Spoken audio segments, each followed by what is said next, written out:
फुलपरास थाना क्षेत्र के मुरली चौक के निकट 10-11 जून की आधी रात को फुलकाही गांव निवासी राम कुमार शाह की दूसरी पत्नी संगीता देवी को गोली मारकर हत्या मामले में फुलपरास अनुमंडल पुलिस पदाधिकारी अमित कुमार ने प्रेस वार्ता करते हुए बताया कि मामला ये है कि दिनांक 10 जून और 11 जून की रात्रि लगभग मध्य रात्रि के बाद लगभग 1 बजे हमें को सूचना प्राप्त होती है कि मुरली चौक के पास घर में घुसकर एक महिला संगीता देवी, जिनकी उम्र लगभग 35 वर्ष थी, उनकी हत्या कर दी गई है।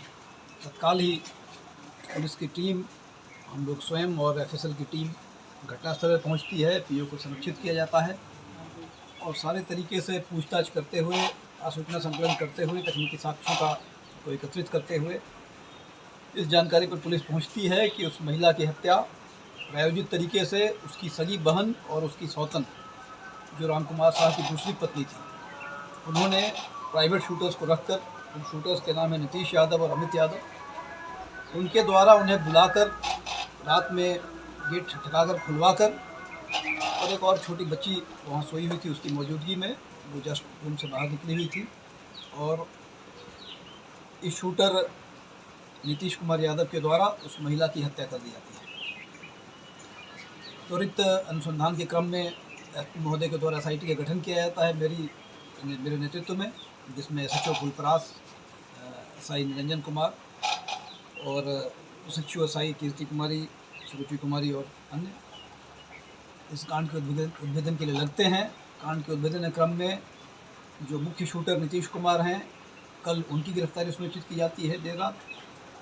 उनकी गिरफ्तारी के बाद पूछताछ के क्रम में उनके द्वारा हथियार जो उन्होंने प्रयोग किया है हत्या के लिए, जो देशी कट्टा है जिससे उन्होंने वहाँ 2 फायर किए थे, उसकी भी बरामदगी हुई है। जो बाइक उन्होंने यूज़ किया था उसकी भी बरामदगी हुई है। एक और उनका साथी है जो इस घटना में उनके साथ था, मौजूद था, उसकी गिरफ्तारी के लिए छापेमारी की जा रही है। महिला से विशेष पूछताछ की गई है, उनके फ़ोन से भी डिटेल्स मिले हैं। हत्या का मोटिव भी समझ में आ रहा है, मामला स्पष्ट है। दोनों हत्यारों को अग्रिम कार्रवाई कर कोर्ट भेजा जा रहा है। तीसरे के लिए गिरफ्तारी के लिए छापेमारी जारी है।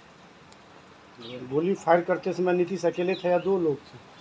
नीतीश के साथ एक और अमित यादव थे। आर्म्स कहाँ से बरामद हुआ, नीतीश के पास से या अमित के पास? आर्म्स अमित यादव के घर से बरामद।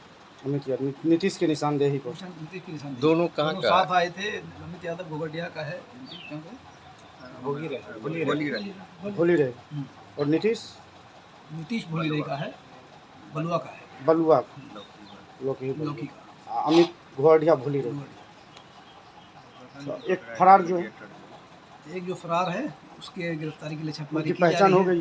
पहचान हो गई है और अन्य तकनीकी आधार पर उनकी गिरफ्तारी के लिए प्रयास किए जा रहे हैं। देखिए, पूरा तो ओवरऑल मामले का अनुसंधान, मामले का उद्भेदन बहुत जल्दी कर लिया गया, लेकिन बड़ा ही दर्दनाक और इंसानियत को शर्मसार करने वाली घटना है। नीतीश सुपारी किलर है?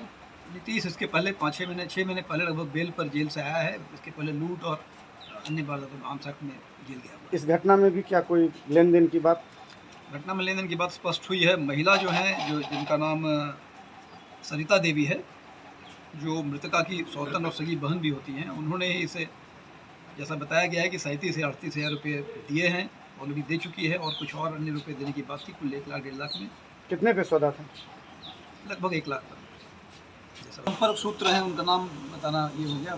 उनका नाम गगन यादव है और वही व्यक्ति हैं जिन्होंने शूटर नीतीश कुमार को उस महिला से मिलवाया था। महिला के कहने पर उन्होंने शूटर का कह सकते हैं कि इंतजाम किया था, उसे मिलवाया था।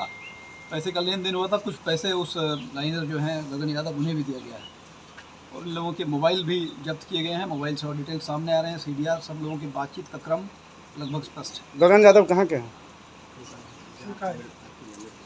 जहाँ की मृतका है वही उसके घर के आसपास रहते हैं। गगन यादव को उसके पति भी पहचान रहे हैं, आते आना जाना होता है। तीसरा वही फरार है? वो गिरफ्तार है। गगन यादव गिरफ्तार है? गगन यादव गिरफ्तार है। एक और अन्य जो फरार को ना अमित फरार है। शूटर के साथ एक और व्यक्ति उस रात जो था, जिसका नाम अमित यादव गोगटिया का है, वो फरार है।